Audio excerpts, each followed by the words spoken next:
باپ کے حوالے سے ایک سوال ہے سورہ بنی اسرائیل کی آیت جس میں ماں باپ کو اف تک نہ کہنے کا ہے۔ اب آج کل کے حالات میں میرے سے بھی ہوا ہے کہ والدین سے ہم کہتے ہیں کہ آپ چپ کر کے بیٹھ جائیں، آپ کو نہیں پتا، آپ اس معاملے میں نہ بولیں، تو کیا یہ بھی استغفر اللہ تو بولیے، اللہ تعالیٰ معاف کرے، یہ کبھی بھی الفاظ نہیں استعمال کرنے چاہیے ماں باپ کے لیے۔ اچھا سوال کریں آپ کو۔ سوال یہی ہے کہ کیا یہ ایسا کہنا بھی ان آیات کی خلاف ورزی ہے؟ سرکار یہ سب سے بڑی خلاف ورزی ہے، یعنی باقی تو اس سے چھوٹی ہیں جو منع کی گئی ہیں۔ قرآن جو منع کر رہا ہے، یہ 10 کمانڈمنٹس میں میرا مسئلہ نمبر 77 ریکارڈڈ ہے، سورہ بنی اسرائیل میں آیت نمبر 23 سے 39 تک کل 17 آیات میں 10 کمانڈمنٹس ہیں جو تورات اور انجیل میں تھیں اور قرآن میں بھی آئیں۔ اعوذ باللہ من الشیطان الرجیم۔ وَقَضَىٰ رَبُّكَ أَلَّا تَعْبُدُوا إِلَّا إِيَّهُ، اور تمہارے رب نے یہ بات طے کر دی تھی کہ مت پوجنا کسی کو سوائے اس کے۔ پہلی کمانڈ تھی توحید، دوسری وَبِالْوَالِدَيْنِ إِحْسَانًا، اور ماں باپ کے ساتھ احسان کرنا۔ قرآن حکیم میں کم از کم 4 مقامات پہ توحید کے فوراً بعد اللہ تعالیٰ نے ماں باپ کا ذکر کیا، اور اس کا ذروہ سنام ایپیکس یہ ہے سورہ بنی اسرائیل، اس سے زیادہ کہیں نہیں ڈیٹیل آئی ہے اور نہ سینسٹیویٹی کا لیول۔ اما یبلغن عندک الکبر، اگر وہ پہنچ جائیں تمہاری موجودگی میں بڑھاپے کی حالت کو، احدہما او کلاہما، چاہے دونوں میں سے ایک چاہے دونوں۔ وہ صحیح مسلم میں حدیث ہے، آپ صلی اللہ علیہ وآلہ وسلم نے فرمایا کہ برباد ہو جائے وہ شخص جس کو ماں باپ دونوں یا دونوں میں سے کوئی ایک بڑھاپے کی حالت میں ملے اور ان کی خدمت کر کے جنت نہ کما سکے۔ یہ صحیح مسلم میں ہے، مسلم میں تو اتنی ہی ہے، لیکن ترمذی کے اندر اور مستدرک للحاکم میں وہ بڑی ڈیٹیل حدیث ہے کہ آپ صلی اللہ علیہ وآلہ وسلم 3 سیڑھیاں چڑھے، پہلی سیڑھی پہ فرمایا آمین، پھر دوسری پہ آمین، پھر تیسری پہ آمین۔ پوچھا گیا تو آپ فرمایا کہ جبرائیل علیہ السلام آئے تھے، انہوں نے کہا کہ آپ اللہ کے رسول صلی اللہ علیہ وآلہ وسلم میری دعا پہ آمین کہیں کہ برباد ہو جائے وہ شخص جس کے سامنے آپ کا ذکر ہو اور وہ آپ پر درود شریف نہ پڑھے، اللہم صلی علی محمد وعلی آل محمد۔ تو میں نے کہا آمین۔ پھر انہوں نے کہا کہ برباد ہو جائے وہ شخص کہ جس کو ماں باپ یا دونوں یا دونوں میں سے ایک کو بڑھاپے کی حالت ملے، ان کی خدمت کر کے وہ جنت نہ کما سکے، میں نے کہا آمین۔ اور تیسرا، برباد ہو جائے وہ شخص جس کو رمضان کا مہینہ ملے اور وہ اپنی مغفرت نہ کروا سکے، آپ نے فرمایا آمین۔ مختلف طریق میں یہ ترتیب ڈیفرنٹ ہے، بہرحال یہ تینوں باتیں۔ اور مسلم شریف میں اتنے الفاظ ہیں، وہ صحیح مسلم میں کہ برباد ہو جائے وہ شخص جس کو ماں باپ دونوں یا دونوں میں سے ایک بڑھاپے میں ملے اور وہ ان کی خدمت کر کے بخشش نہ کر سکے۔ یہ تو ایک ہے، یہ سائملٹینیس کنٹراسٹ۔ دوسری طرف یہ ہے کہ اگر وہ پہنچ ہی جائیں تمہیں تمہارے سامنے دونوں یا دونوں میں سے ایک بڑھاپے کی حالت میں، فلا تقل لہما اف، ان کو اف تک بھی مت کہنا۔ اف کی ٹرانسلیشن پنجابی میں ہو سکتی ہے ہاں۔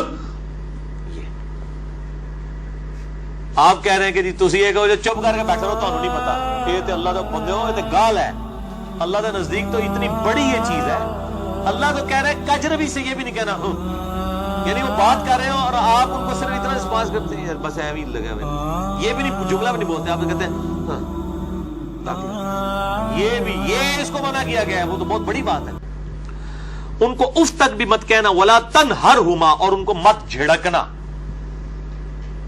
وقل لہما قولا کریما، اور بات بڑی نرمی سے ان کے ساتھ کرنا، واخفض لہما جناح الذل من الرحمہ، اور اپنے عاجزی کے ساتھ کندھے جھکا کے رکھنا ان کے سامنے۔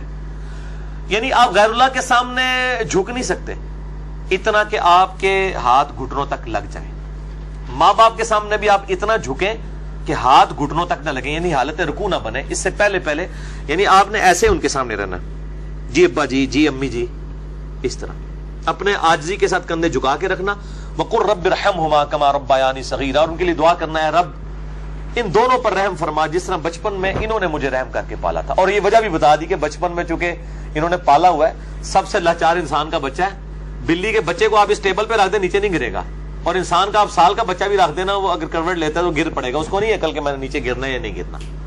اتنا لاچار ہے انسان، اسی لیے انسان کے ماں باپ کو اتنا حق دیا گیا، چاہے وہ مشرک ہی کیوں نہ ہو۔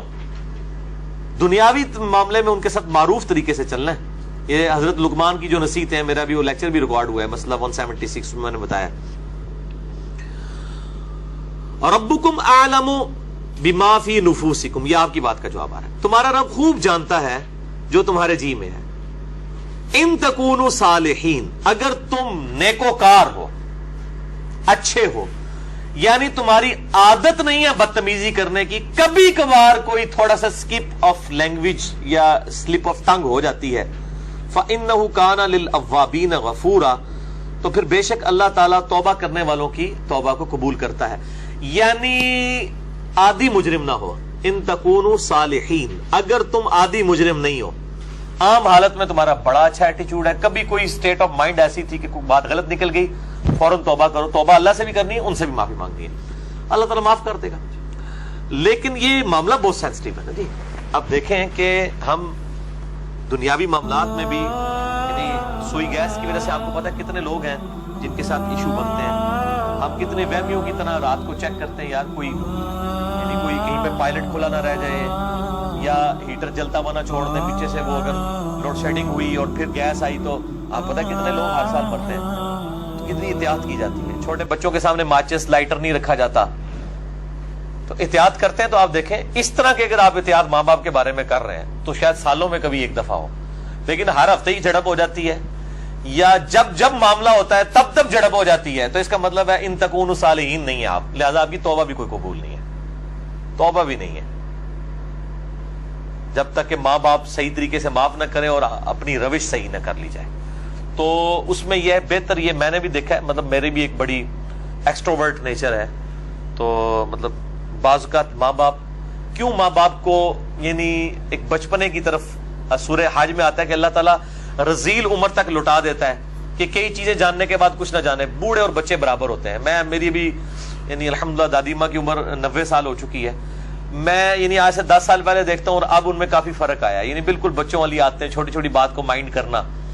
تو میں اپنے ماں باپ کو بھی سمجھاتا رہتا ہوں، وہ ابھی بھی ان کے ساتھ اسی طرح مقابلہ کر رہے ہوتے ہیں ادب کے دائرے کے اندر.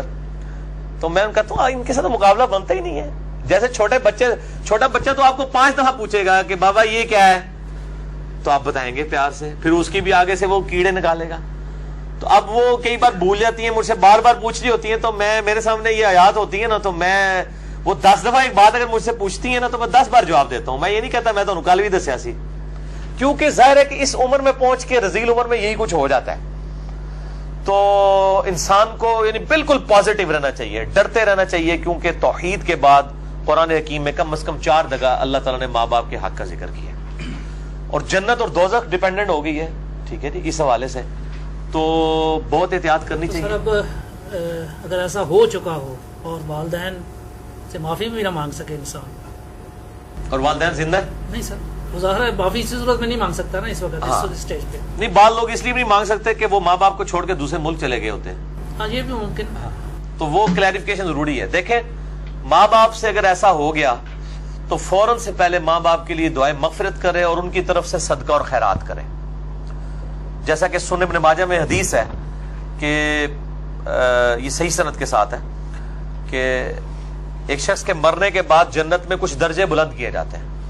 تو پوچھتا ہے اللہ یہ میں نے نیکی نہیں کی تھی، یہ کیوں میرے درجات بلند ہوئے؟ تو اللہ تعالیٰ فرماتا ہے تیری اولاد نے تیرے لیے استغفار کیا تو اس کی وجہ سے ہی تیرے درجات بلند. اولاد تو انویسٹمنٹ ہے. صحیح مسلم میں حدیث ہے کہ مردے کو 3 اعمال کا ثواب ملتا ہے. نمبر 1 صدقہ جاریہ، وہ ملنا بھی چاہیے، اس نے خود کیا. امام بخاری نے بخاری لکھی ہے، ثواب ان کو ملنا چاہیے. میری اب ویڈیوز ریکارڈ ہو رہی ہیں، میرے مرنے کے بعد بھی لوگ دیکھیں گے، اس کا ثواب مجھے ملنا چاہیے کیونکہ میں نے الحمدللہ اس پہ محنت کر کے اللہ کے لیے اخلاص کے ساتھ ریکارڈنگ کی ہے. تو میرا ہی عمل ہے، مجھے مل رہا ہے، مرنے کے بعد بھی ملے گا. نمبر 2 علم کی بات، جیسے امام بخاری نے اب صحیح بخاری لکھی ہے تو وہ علم لوگوں تک پہنچایا ہے، ان کو مرنے کے بعد بھی ثواب ملے گا. کسی نے مسجد کے اندر کوئی پنکھا لگوایا ہے، صدقہ جاریہ ہے، مرنے کے بعد ثواب ملے گا. اور تیسرا کہا گیا نیک اولاد. نیک اولاد جو دعا کرتی ہے، نیک اولاد جو صدقہ کرتی ہے. مسئلہ نمبر 74 میرا بڑے لوگ دیکھ چکے ہیں، 1 لاکھ سے زیادہ اوپر اس کے ویورز ہیں اور اس کے کلپس تو لاکھوں تک ہیں. اس میں نے بتایا کون کون سے موڈ ہیں میت تک نفع پہنچانے کے. صدقہ خیرات ماں باپ کی طرف سے کریں تو انشاءاللہ قیامت الدین اللہ تعالیٰ آپ کے ماں باپ کو آپ سے راضی کر دے گا. جب ان کو مرنے کے بعد آپ کی دعاؤں سے نفع ملے گا تو بڑے خوش ہوں گے کہ ہمارے بچوں نے ہمیں مرنے کے بعد یاد رکھا. اور آپ کی دعاؤں کی برکت سے اگر وہ مشکل میں ہے مرنے کے بعد خدا نہ خواستہ اور وہ آسانی میں آ جاتے ہیں، اور اگر وہ آسانی میں ہے تو اس سے زیادہ آسانی میں چلے جاتے ہیں، تو وہ خود بخود آٹومیٹکلی خوش ہوں گے کہ میرے پتر نے میرے واسطے کیتا ہے، تو اللہ تعالیٰ ان کو راضی کر دے گا. اور ایک دوسری حدیث جو ابو داؤد میں ہے کہ ماں باپ اگر مر جائیں تو ماں باپ کے قریبی رشتہ داروں کے ساتھ اس نے سلوک کرو. ماں مر گئی ہے خالہ کے ساتھ اس نے سلوک کرو، باپ مر گیا تو چچا اور تایا کے ساتھ اس نے سلوک کرو، ایکویلنٹ وہ بھی چیز ان کے لیے آرام کا باعث ہے. اور دعا کریں، یہ جو دعا میں نے پڑھی ہے رب ارحمہما، اے رب ان دونوں پر رحم فرما، کما ربیانی صغیرہ، اے اللہ جب میں بچپن میں چھوٹا بچہ تھا جس طرح انہوں نے مجھ پر رحم کیا تو بھی ان پر رحم فرما. یہ آپ تشہد میں دعا لازم کریں، ہم تو مانگتے ہیں چاہے ماں باپ زندہ ہیں مر چکے ہیں، دونوں صورتوں میں ماں باپ کے لیے دعا کرنی. ہم لوگ سمجھتے ہیں بندہ مر جائے ادھر سے دعا کرنی ہے، اور بھائی زندہ ہے جڑا یہ مر گیا ہے، دونوں صورتوں میں دعا تو کرنی. دعا کی ضرورت تو زندوں کو زیادہ ہے، اس لیے کہ مرنے والے تو چلے مر گیا، زندے بندہ جو ہے وہ اس کے پاس تو چانس ہے کہ وہ اللہ کی طرف لوٹ آئے اور وہ گمراہی کا راستہ چھوڑ کے اچھائی کا راستہ، اور اگر اچھائی کے راستے پہ تو استقامت اختیار کریں تو دعا کرنی چاہیے. اور یہ دعا ضرور کرنی چاہیے، اللہم اہدنا الصراط المستقیم صراط الذین انعمت علیہم غیر المغضوب علیہم ولا الضالین، آمین.